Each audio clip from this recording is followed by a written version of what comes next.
Assalamualaikum warahmatullahi wabarakatuh. Langsung saja kita masuk pada materi kita yang pertama, yaitu konsep yang paling mendasar, yaitu variabel dan tipe data.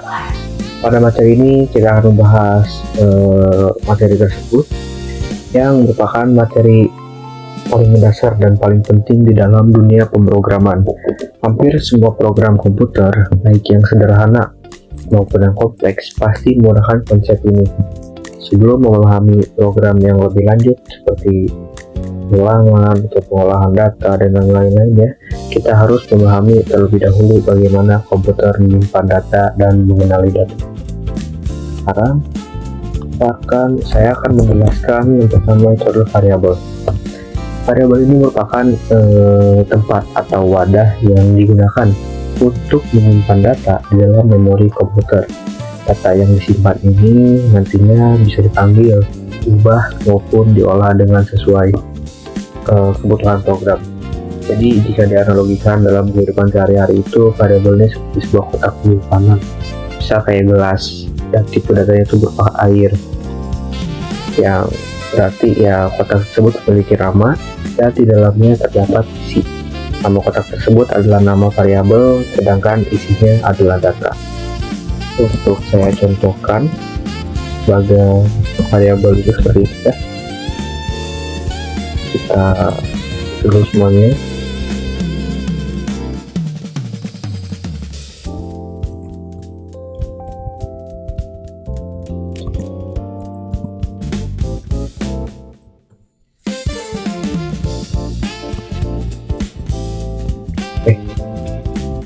Baik, untuk pada baris pertama kode ini terdapat perintah nama sama dengan tanda kutip 2 abrar ya. Di sini nama ini merupakan nama variabel, sedangkan teks di sini itu merupakan nilai atau data yang akan disimpan.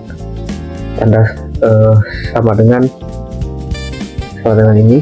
Kemudian pada pemrograman Python itu bukan berarti sama seperti dalam matematika, melainkan proses pemberian nilai.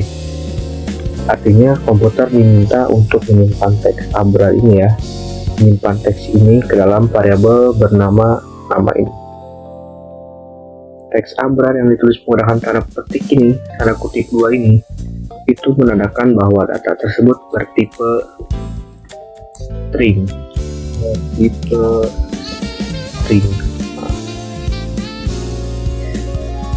atau teks ya. Variabel dengan tipe string ini biasanya digunakan untuk menyimpan data seperti nama, alamat, jurusan, atau keterangan lainnya yang bukan angka biasanya ya. Kalau angka itu ada di baris kedua. Pada baris kedua ini kita mendefinisikan variabel bernama umur ya.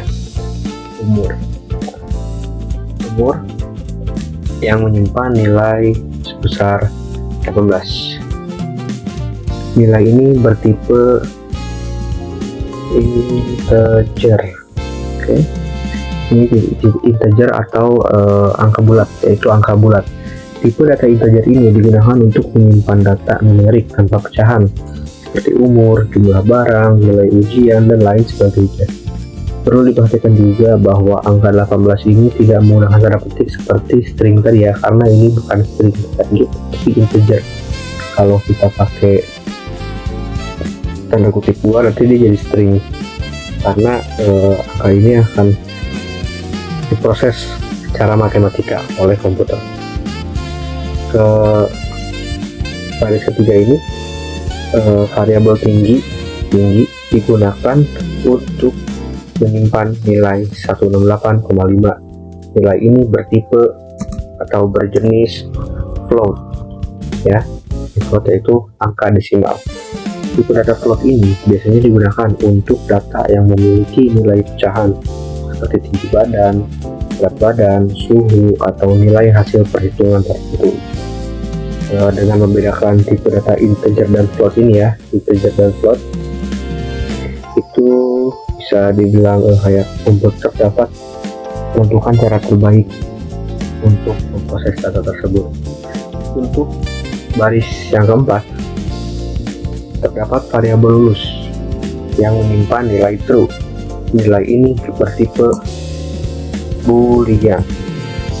Nah, yang baris keempat ini ya, ini bertipe boolean. Tipe data boolean hanya memiliki dua kemungkinan, yaitu true dan false. Nah, ini tuh hanya tipe boolean nih, true dan false ini nih. Ini merupakan tipe data dari boolean, dan berarti benar, true benar, dan false itu salah.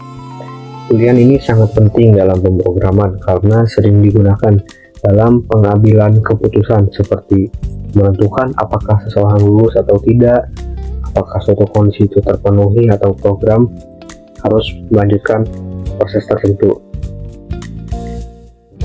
Jadi kenapa tipe data ini sangat penting? Karena tipe data ini menentukan bagaimana komputer memperlakukan data tersebut.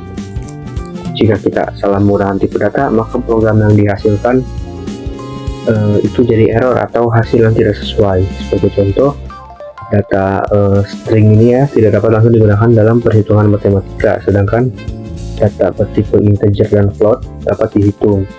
Oleh karena itu, seorang pemrogramer itu harus memahami jenis data yang akan digunakan agar program berjalan lancar dengan benar dan efisien. Baik, cukup segini saja materi yang dapat saya sampaikan pada materi variabel dan tipe data. Untuk materi selanjutnya kita akan lanjut di video berikutnya. Terima kasih. Wassalamualaikum warahmatullahi wabarakatuh.